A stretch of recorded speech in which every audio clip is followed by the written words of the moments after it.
আযাব গজব থেকে কেহ রক্ষা পাবে, আবার কেহ পাবে না। ভালো করে খেয়াল করে আমরা তাহলে বুঝে আসি। কবরে যে কোনো ব্যক্তি কি রাখুক না কেন, সঙ্গে সঙ্গে কবর চাপ দিতে থাকবে চতুর্দিক থেকে। যে কোনো ব্যক্তি কি রাখা হবে, ভালো ব্যক্তি হোক অথবা মন্দ ব্যক্তি হোক, চাপ দিতে থাকবে। কিন্তু ভালো ব্যক্তি এই কবরের আযাব, এই চাপ থেকে রক্ষা পেয়ে যাবে। জোরে বলে সুবহানাল্লাহ। আর যারা নাফরমান বান্দা, তারা কবরের চাপ থেকে রক্ষা পাবে। অর্থাৎ এক নম্বর আসি, এই কবরে রাখার পরেই আমরা যে মাটি দিয়ে চলে আসি, 40 কদম আসার পরেই ফেরেশতারা চলে আসে। বিশেষ করে মুনকার এবং নেকির দুইটা ফেরেশতা চলে আসে। কয়জন? দুইজন ফেরেশতা চলে আসে। আসার সঙ্গে সঙ্গে আল্লাহ রাব্বুল আলামিন তাকে জিন্দা করেন এবং তাকে প্রশ্ন করা হয়, মার রব্বুকা, মার এক নম্বর মার রব্বুকা, তোমার রব কে? আমি যদি দুনিয়ার বুকে আল্লাহ রাব্বুল আলামিনের হুকুম মোতাবেক চলে গিয়েছি অথবা চলেছি, নবীর তরিকা অনুযায়ী চলেছি, তাহলে আমার মুখ দিয়ে অটোমেটিক বের হয়ে যাবে আমার রব হচ্ছে আল্লাহ সুবহানাল্লাহ। দ্বিতীয় নাম্বার বলবে, মান নবিয়্যুকা, তোমার নবীকে। তার নবী কে ছিল? সে সময় যদি নবীর তরিকা অনুযায়ী সে চলেছে, অর্থাৎ নবী যে পথে চলতে বলেছে আমাকে আপনাকে, আমার উম্মতরা এই পথে চলবে, তাহলে তার মুখ দিয়ে অটোমেটিক বের হয়ে যাবে হযরত মুহাম্মদুর রাসূলুল্লাহ সাল্লাল্লাহু আলাইহি ওয়াসাল্লাম। জোরে বলে সুবহানাল্লাহ। তৃতীয় নাম্বার বলবে, তোমার দিন, মান দীনুকা, তুমি কোন দিনের উপরে প্রতিষ্ঠিত ছিলে? হিন্দু, নাসারা, খ্রিস্টান, মুসলমান নাকি? কথা বুঝে আসছে? তুমি কোন ধর্ম পালন করেছো? সে যদি মুসলমান হয়ে থাকে তাহলে অটোমেটিক তার মুখ বের হয়ে যাবে ইসলাম। জোরে বলি সুবহানাল্লাহ।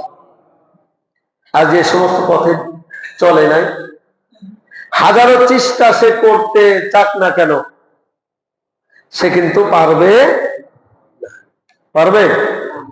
এখন যেমন সূরাতুন নাসের মধ্যে একটা আয়াত আছে, আল্লাযী ইউওয়াসউইসু। এখন আমি এখানে সবাইকে বক্স করাবো কয়েকবার। বক্স করানোর পরে এখন যদি একজন একজন করে আমি ধরি, সবাই কি পারবে? সংখ্যায় পারা গ্রুপ বেশি হবে না পারা গ্রুপ বেশি হবে? পারবে। এখানে কিছু মাদ্রাসার ছাত্ররা আছে, অথবা এইটা যে বক্স করেছে, বারবার বক্স করেছে, যার আয়ত্তে চলে আসছে সে পারবে।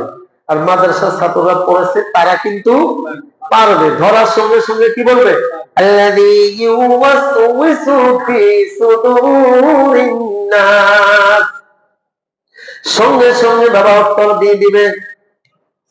ততরূপ কবরের মধ্যে যাওয়ার পরে মুনকার নেকিরা যে সওয়াল জব করবে, প্রশ্ন করবে, দুনিয়ার বুক থেকে যদি এইগুলি শিখে না যায়, আল্লাহর পথে যদি না চলে, রাসূলের পথে যদি না চলে, দ্বীনের পথে যদি না চলে, ইসলাম ধর্ম যদি না মেনে চলে, মুখ দিয়ে তার কোনো কিছু বের হবে না। বলে দাও, চুপ থাকবে, চুপ। আর বলবে কি? লা আদরি, লা আদরি, লা আদরি, আমি জানি না। এই প্রশ্নের উত্তর আমি জানি না, এই কথাই বলবে। আর যে পারবে সে তো কি দিবে? উত্তর। কবরে চতুর্পাশ থেকে চাপ দিতে থাকবে, সঙ্গে সঙ্গে ডান পাশে মাথার পাশে চলে আসবে কুরআনুল কারীম। জোরে বলে সুবহানাল্লাহ।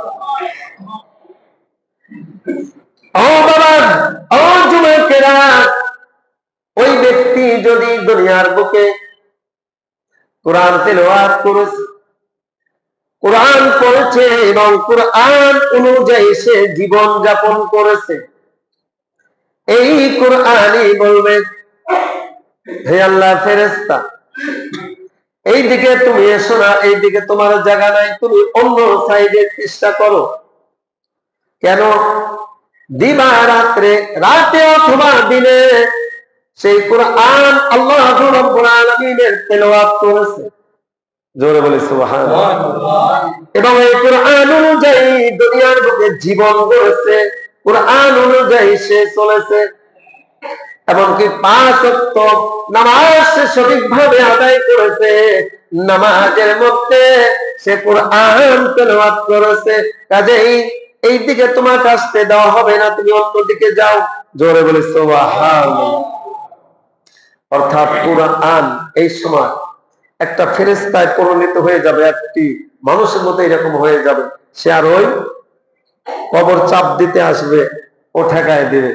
আর জোরে বলে সুবহানাল্লাহ, যে দেখো তুমি অন্যদিকে চেষ্টা করো। আল্লাহু আকবার। পায়ের কাছে চলে আসবে, পায়ের দিক থেকে চাপ দিবে। এই সময় জীবনে যে দান সদকা করেছে, কি করেছে? দান সদকা করেছে, মানুষকে দান করেছে, মসজিদ মাদ্রাসায় এখানে ওখানে আল্লাহর রাস্তায় সে দান করেছে। এই সদকাগুলি তার পাশে চলে আসবে, অর্থাৎ এই সদকাগুলি আল্লাহ রাব্বুল আলামিন একটি ফেরেশতায় নিযুক্ত করে দিবেন। এই ফেরেশতা এসে বলবে, এই মাটি খবরদার, তুমি আর এদিকে এসো না, ঠেকায় দিবে, আর মাটি আসতে পারবে না। জোরে বলি সুবহানাল্লাহ। কোন বান্দা, নেককার না বদকার? নেককার। আল্লাহু আকবার।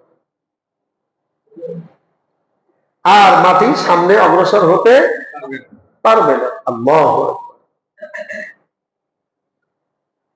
ডান হাতের দিকে মাটি আবার চাপ দিতে থাকবে।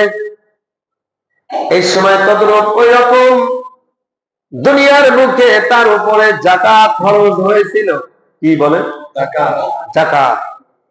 সঠিকভাবে সে যাকাত দিয়েছে, এই যাকাত ওখানে দাঁড় হয়ে যাবে। এইদিকে তোমার কোনো জায়গা নাই, অথবা এইদিকে তুমি আসতে পারবে না, অন্যদিকে চেষ্টা করো। মাটি স্থির হয়ে যাবে। জোরে বলে সুবহানাল্লাহ। মাটি কি হয়ে যাবে? স্থির হয়ে যাবে। তাহলে এই সমস্ত গুলি আদায় করলে ঠিক মতো যদি আমি আপনি করি, লাভ না লস? লাভ আর লাভ। আবার বাম সাইডে জীবনে যে যত নামাজ আদায় করেছে, ইবাদত বন্দেগী করেছে, এই বাম সাইডে যে সময় মাটি আসতে থাকবে, এখানে দাঁড় হয়ে যাবে জীবনের ইবাদত বন্দেগী। এই ইবাদত বন্দেগী বলবে, এইদিকে তোমার কোনো জায়গা নাই, প্লেস নাই, তুমি অন্য সাইডে চলে যাও। কেন? এই ব্যক্তি দুনিয়ার বুকে ঝড় হোক, তুফান হোক, শীত অথবা গরম হোক, কষ্ট অথবা শান্তি, যে কোনো অবস্থায় সে থাকছে না কেন, আল্লাহ রাব্বুল আলামিনের হুকুম 5 ওয়াক্ত নামাজ সে মসজিদে যে যে আদায় করেছে। জোরে বলি সুবহানাল্লাহ। এই সময় তারা চলে যাবে, মাটি তো স্থির হয়ে যাবে, এবং সওয়াল জবের প্রশ্ন করতে যাবে, তারা বাধা দিবে যে না, এই ব্যক্তির সওয়াল জব করা যাবে না, যাও এখান থেকে, তোমরা চলে যাও। কাকে বলবে? মুনকার এবং নেকির। কাকে বলে? মুনকার নেকির। মুনকার নেকির ফেরেশতা তাদের সওয়াল জব করতে যাবে, কিন্তু ওই লাশের কাছে এবং ওই ব্যক্তির কাছেই সে যাইতে পারবে না। অবশেষে আল্লাহ রাব্বুল আলামিনের কাছে চলে যাবে, এবং আল্লাহ রাব্বুল আলামিনকে ফোন লাগাই দিবে, রব্বুল আলামিন, এর আমি কি সওয়াল জব করব? এর কাছেই তো আমি যেতে পারি না। ও মালিক, আল্লাহ রাব্বুল আলামিন দেখে কি দেখে না? দেখে। এই বান্দার কি হচ্ছে না হচ্ছে কেউ না দেখলে দেখে কে? জোরে বলেন, কে দেখে?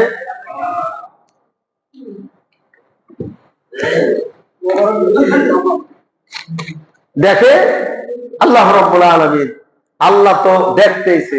কেন তোমরা যাইতে পারো না? কেন যাইতে পারি নাই? কেন যাইতে পারো নাই? ওই ব্যক্তি ইবাদত বন্দেগী করেছে, এক সাইডে দাঁড় হয়ে গেছে, কোরআন এক সাইডে দাঁড় হয়ে গেছে, সদকা এক সাইডে দাঁড় হয়েছে, এমনি ভাবে চতুর্দিক থেকে ব্যারিকেড দিয়েছে। ওই ব্যক্তির কাছেই তো, তোমার বান্দা বান্দির কাছেই তো আমি যেতে পারি না, সওয়াল জবাবের প্রশ্ন আমি কেমন করে তার থেকে নেব? আল্লাহ রাব্বুল আলামিন বলবে, হে ফেরেশতারা, ঠিক আছে, তোমাদের দায়িত্ব শেষ, আর তার কাছে যাওয়া লাগবে না, আমি মালিক তার সওয়াল জবাবের প্রশ্নের উত্তর দিয়ে দেবো। জোরে বলি সুবহানাল্লাহ। এখন আমরা এই ব্যক্তির মতো হতে চাই কিনা বলেন? কে কে চাই? হাত উঠাই দেখি। নারে তাকবীর, নারে তাকবীর। এই কাজ করতে হবে, নইলে কিন্তু মোটে কি সম্ভব নয়। আমি আপনি ভালো করে খেয়াল করেন, আমি আপনি যদি ধরেন বিদেশ গিয়েছি, অথবা একটা ব্যক্তি বিদেশ গিয়েছে 20 বছর, 15 বছর, 10 বছর ওখানে কাজ কাম করে 1 কোটি টাকা ব্যাংকে জমা রাখেছে। হঠাৎ করে অসুস্থ হয়ে ব্যাংক ওই পড়ে আছে, আর কাজ কাম আর করতে পারে না। 1 কোটি টাকা কোথায় আছে? ব্যাংকে আছে। এরকম আবার একটা ব্যক্তি অসুস্থ, হঠাৎ করে পড়ে আছে, কাজ কাম কোনো কিছু করতে পারে না, তার ব্যাংকে কোনো টাকা পয়সা নেই, আমি কিভাবে চলবো এই ব্যবস্থাও নেই। এখন দুই ব্যক্তি কি টেনশন এক থাকবে না দুই থাকবে? জোরে বলেন।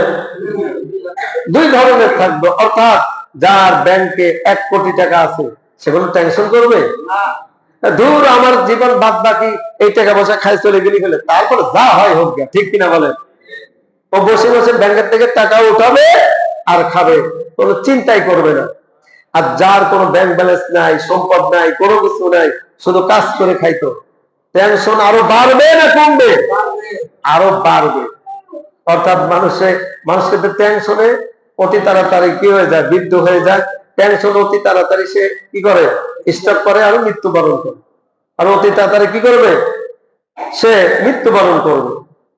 তদরূপ আমি আপনি কবরে যদি এরকম যাই, দুনিয়ার বুক থেকে যদি গোছা রেখে যেতে পারি, এই আমলগুলা, এইগুলা বলেন, আমলগুলা যদি আমি আপনি করে যেতে পারি, কবরে যদি যাই, কোনো টেনশন আছে? কোনো টেনশন নাই। কেন টেনশন থাকবে? আল্লাহর হুকুম তো আমি সঠিকভাবে পালন করেছি, নবীর তরিকা অনুযায়ী আমি চলেছি, তাহলে আমার কিসের টেনশন? কোনো টেনশন নেই। আমার কর্তব্য, আল্লাহর হুকুম পালন করেছি, নবীর তরিকা অনুযায়ী আমি চলেছি, আল্লাহ যা করে করুক, অথবা আল্লাহ যে সমস্ত ওয়াদা করেছে এই সমস্ত গুলি করলে তোমার কবরের আযাব আমি মাফ করে দেব। জোরে বলে সুবহানাল্লাহ। আমি তো এগুলো করেছি, আমার তো কোনো টেনশন না। এই জন্য আমাদের মুসলমান ভাই,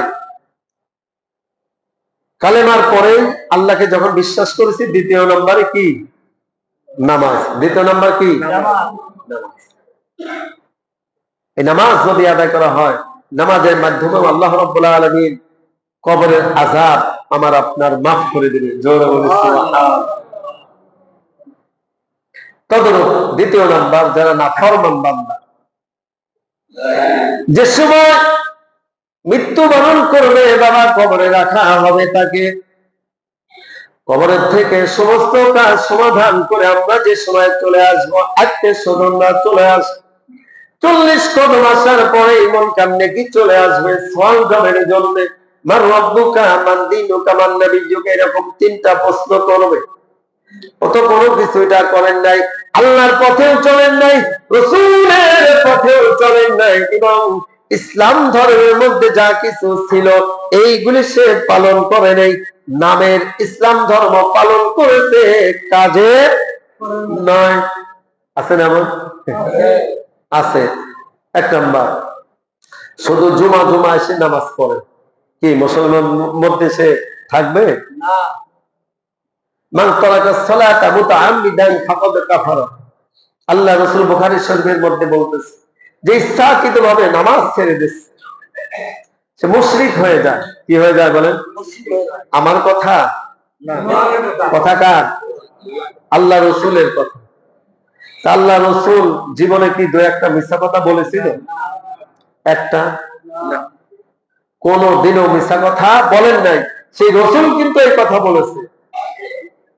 কাজেই সাবধান হয়ে যেতে হবে, এখনই আমার আপনার পরিবর্তন হতে হবে। আবার কেউ আছে বছরে দু একটা অনুষ্ঠান হয়, সবে কদর সবে বরাত, এই দুই অনুষ্ঠান আছে, এমন লোক আছে না? জুমার নামাজও পড়ে না, এই দুই অনুষ্ঠানে আছে। আবার কিছু লোক আছে মুসলমানের মধ্যে দুই ঈদের শুধু নামাজ পড়ে। কোন ঈদের? শুধু দুই ঈদের। আবার মুসলমান বলে কিন্তু দাবি করে। কি হলো? সে তো মুসলমানই না, ইসলামের তো সে পুরোপুরি সে পালন করে না। ইসলামের মধ্যে যা কিছু আছে, ভালো করে খেয়াল করে, তুমি ইসলামের মধ্যে পুরোপুরি প্রবেশ করো, দাখিল হয়ে যাও, ইসলামের সবগুলি তুমি পালন করো। এই আয়াতে বলে কে? আল্লাহ রাব্বুল আলামিন। কে বলেন? তুমি একটা মানবে আর একটা মানবে না, একটা মানবে আর একটা মানবে না, একটা ছেড়ে দিবে আর একটা করবে, হবে না। মন গড়া ভাবে ইসলাম ধর্ম পালন করা যাবে না। কেউ বলেন তো দেখি, আপনার যদি জানা থাকে মন গড়া ভাবে পৃথিবীর বুকে যে কোনো কাজ মন গড়া ভাবে করলে সে কি শান্তিতে থাকে না অশান্তিতে থাকে? একটা ব্যক্তিকে বদলি নিল, তাকে মালিক দেখাই দিল এই যে ধান গাছ এইগুলো রেখে দিবে আর ঘাসগুলি তুমি উঠায় ফেলবে, বোঝাই দিয়ে চলে আসলো। 1 ঘন্টা পরে অথবা 2 ঘন্টা পরে গেল, এখন যা দেখলেন ধানের গাছ উঠাচ্ছে, ঘাসগুলো আছে, মালিক কি বলবে? সঙ্গে সঙ্গে উঠাই দিবে, আরো শক্তি থাকলে আগে কয়েকটা চটকানে দিবে, তারপরে আবার বিচার ডাকবে। ঠিক কিনা বলেন? আমার কথা উত্তর দেন, ঠিক কিনা বলেন? দুনিয়ার বুকে এতটুকু একটু মন গড়া ভাবে চলার কারণেই যদি আমার সঙ্গে সঙ্গে মায়ের খেতে হয়, বকা শুনতে হয়, আবার বিচারের ব্যবস্থা করে ওখানে আবার জরিমানা করবেন, এমনি ছাড়িয়ে দেবে। কোনটা কি করবে?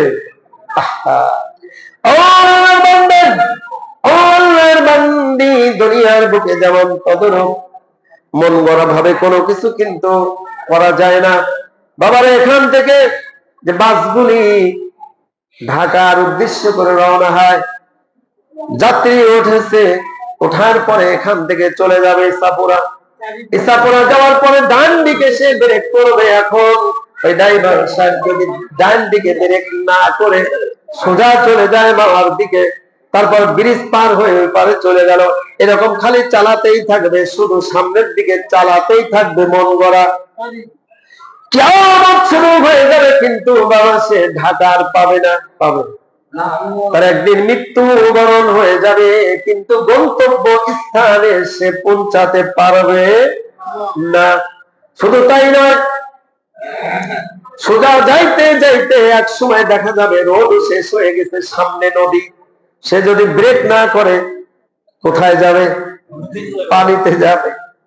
সব যাত্রী সহ এবং ড্রাইভার সহ ওখানে মৃত্যুবরণ করবে। সব কিছু ঠিক আছে, কিন্তু বাবা শুধু একটা ঠিক নেই। কয়টা? কয়টা? ও তো চালাচ্ছে, ও তো চালাচ্ছেও গাড়ি, যাত্রীও বসে আছে, সবই ঠিক, গাড়িও আছে ঠিকঠাক, চলছে চলছে। সমস্যা কয়টা? তদরূপ বাবা আমি আপনি যদি দুনিয়ার বুকে আল্লাহর হুকুম মতে না চলে যদি মন ভরা জীবন যাপন আমি আপনি করি, তদরূপ ওই ড্রাইভারের মতো হবে, ওই বদলির মতো হবে। এমনকি শুধু তাই নয়, এটা তো দুনিয়ার জিন্দেগি শেষ হয়ে যাবে, আমাকে এই দুনিয়ার বুকে কেউ না একটু শাস্তি দিবে, তারপরেই তো আর দিবে না। কিন্তু আখিরাতের জিন্দেগি শুরু হবে, আর কোনদিন শেষ হবে না। দুনিয়ার বুক থেকে যদি আদ-দুনিয়া মাজরাতুল আখিরাত, এই আখিরাতের সম্মান যদি পুঁজি যদি আমি সংগ্রহ না করে যদি আখিরাতের পথে আমি রওনা হই, তদরূপ ওই ড্রাইভারের মতো হয়ে যাব এবং ওই বদলির মতো আমার আপনার জীবন হয়ে যাব বাবা। এই জন্যই মন গড়া কোন জীবন যাপন মুসলমানদের চলে না। চলে? বেদিনী মুশরিক কাফেরদের মন গড়া জীবন যাপন চলে, কিন্তু মুসলমানদের মন গড়া কোন জীবন চলতে পারে না। পারে? এখন মনে যা চায় তাই সে করতে পারবে না। এখন পানি পিপাসা লাগছে, দোকানে যে বললাম এই একটি মদ দাও, মদের বোতল দাও, কি আমার পক্ষে সম্ভব হবে? মুসলমানের খাওয়া যাবে? আমি খাই নিলাম, আমার পিপাসাও ঠিক আছে শেষ হয়ে গেল, কিন্তু খাইলাম কি? আল্লাহ কি নিষেধ করেছে না খাইতে বলেছে? আল খামরু ওয়াল মাইসির, আল্লাহ বলতেছে তুমি মদ আমি রব্বুল আলামিন তোমার জন্য হারাম করে দিয়েছি। কি করে দিয়েছি? কোরআনে আল্লাহ বলেন আল খামরু ওয়াল মাইসির, মদ তোমার জন্য হারাম করা হয়েছে। এখন আমি কি করলাম? পানি না খেয়ে, ওই দোকানে তো পানিও আছে, কি আছে বলেন? পানির বোতল আছে এবং অন্য অন্য শরবতের বোতল আছে, সবকিছু বাদ দিয়ে আমি খাইলাম কি? মদ খাইলাম। এটা মন গড়া নাকি আল্লাহ এটা খেতে বলেছে? কোনটা? মন গড়া ভাবে জীবন চলবে না ভাবে। এরকম দেখা যায় মদ পান করতে করতে করতে হঠাৎ করে একদিন অসুস্থ হয়ে পড়েছে, চেক আপ করা হয়েছে, ডাক্তার বলে দিলেন ভিতরে যত প্রাণপাতি ছিল সব শেষ, অকেজো হয়ে গেছে, যে কোনো মুহূর্তে এই ব্যক্তি মৃত্যুবরণ করবে, যে কোনো মুহূর্তে। নিয়ে জানে ট্রিটমেন্ট করে আর লাভ দেয়, ঠিক কিনা বলেন? বাবারে তদরূপ দুনিয়ার বুকে যদি আমার আপনার জীবন মন গড়া চলতে যে 80 বছর 100 বছরের জীবনের হায়াত যদি আমি 50 বছর 40 বছরে যদি নিজের জীবনকে আমি নিজেই শেষ করে দিলাম, আল্লাহ রাব্বুল আলামিন তো বলেছে তুমি যদি নেক কাজ করো আমি রব্বুল আলামিন তোমার উপরে রাজি এবং খুশি হয়ে আরো তোমার আমি হায়াত বৃদ্ধি করে দেব। জোরে বলে সুবহানাল্লাহ। আর তোমার হায়াত এই দুনিয়ার বুকে রাখা হয়েছিল 100 বছর, তুমি এমন নাফরমানি হয়েছো, আমার হুকুম তুমি ছেড়ে দিয়েছো, নবীর তরিকা তুমি ছেড়ে দিয়েছো, মন গড়া ভাবে তুমি চলছো, এর জন্য আমি রব্বুল আলামিন তোমার উপরে নাফরমানি হয়েছি, তোমার উপরে নাখোশ হয়েছি, তোমার উপরে রাজি নয়। এই জন্য আমি রব্বুল আলামিন তোমার হায়াত আমি কমায়ে দিয়ে 100 বছর থেকে 50 বছর 60 বছরে তোমাকে দুনিয়ার বুক থেকে শেষ করে দিলাম। বলি নাউজুবিল্লাহ। এই কাজ কি আমরা কেউ করব? মন গড়া জীবন যাপন করব? বাবারে, মন গড়া জীবন যাপন করলে দুনিয়াও শান্তি নাই, আখিরাতেও কি নাই? শান্তি নাই। এই জন্য আখিরাতের জিন্দেগি শুরু হবে আর কোনোদিন শেষ হবে না। আর দুনিয়া মাজরাতুল আখিরা, মাজরা অর্থাৎ ফসল, ফসল দুনিয়ার বুকে ফসল করা হয়, ক্ষেত্রে করা হয়। এই ক্ষেত যদি আমি না করি, এখন সবাই যে সময় আলু উঠায় নিয়ে আসবে, আমু বদলে নিয়ে আলু খেতে গেলাম, এখন যাই দেখলাম যে আমার খেতে কোনো আলু নাই। বদলে নিতে গেলামই, আসলে কি আলু কি বীজ আমি কি ওখানে গাড়িছিলাম, বপন করেছিলাম, বীজ দিয়েছিলাম? অসম্ভব, আমি তো দেই নাই। অথবা ভালো করে খেয়াল করেন, বীজ ঠিকই দিয়েছি, তার রক্ষণা বেরক্ষণা আমি কিন্তু করি নাই। এর মধ্যে ঘাস আগাছা এটা সেটা হয়ে সব শেষ হয়ে গেছে, নষ্ট হয়ে গেছে, পোকা মাকড়ে খেয়ে সব গাছ ওই 15 দিন 20 দিন আগে মাটির সাথে সব মিশে গেছে। কি আলু উঠে আনতে পারবো? অথবা কিছু যদি আলু পাই, অল্প কিছু আলু পেলাম, পাশের জমিতেই এক গুন্ডায় 20 চাঙ্গারি আলু হয়েছে। কয় চাঙ্গারি? আমার জমিতে এক গুন্ডায় কি 1 চাঙ্গারি আলু হবে? অসম্ভব। আপনার 10 গুন্ডায় 1 চাঙ্গারি আলু হবে কিনা এটাও স্বাভাবিক, ঠিক কিনা বলে? এটা কি জন্যই হলো? আমার আপনার মন গড়া ভাবে ওই চাষ যে আমি করলাম মন গড়া, এই জন্যই এই দুনিয়ার বুকে কিন্তু আমি এই ফল পেয়ে গেলাম। যে তদরূপ আমি আপনি যদি আমার জীবনটা যদি এরকম মন গড়া ভাবে পরিচালিত করি, তদরূপ এই খ্যাতের মতো হয়ে যাবে। আখেরাতে কিন্তু আমি আপনি ধরা খেয়ে যাব। ওখানে যে যদি এখন বলি যে রব্বুল আলামিন যা ভুল করেছি আবার দুনিয়ার বুকে পাঠিয়ে দাও, কি আল্লাহ পাঠাবে? সুযোগ আছে? দুনিয়ার বুকে কোন ছাত্র যদি একবার ফেল করে আবার সুযোগ আছে, দ্বিতীয়বার পরীক্ষা দিল ফেল করলো, আবার দ্বিতীয়বার পরীক্ষা দেওয়ার সুযোগ আছে। এমনি যদি 10-12 পরীক্ষা দেয়, 10-12 তার পরবর্তী ক্ষেত্রে পরীক্ষা দেওয়ার সুযোগ আছে। আমি আপনি যদি কিয়ামতের দিন মুসিবতের সময় একবার যদি ধরা খেয়ে যাই, আর দুনিয়ার বুকে আসার কোন সিস্টেম নাই, আল্লাহ রাব্বুল আলামিন এই দুনিয়ার বুকে আর পাঠাবে না। নাকি পাঠাবে?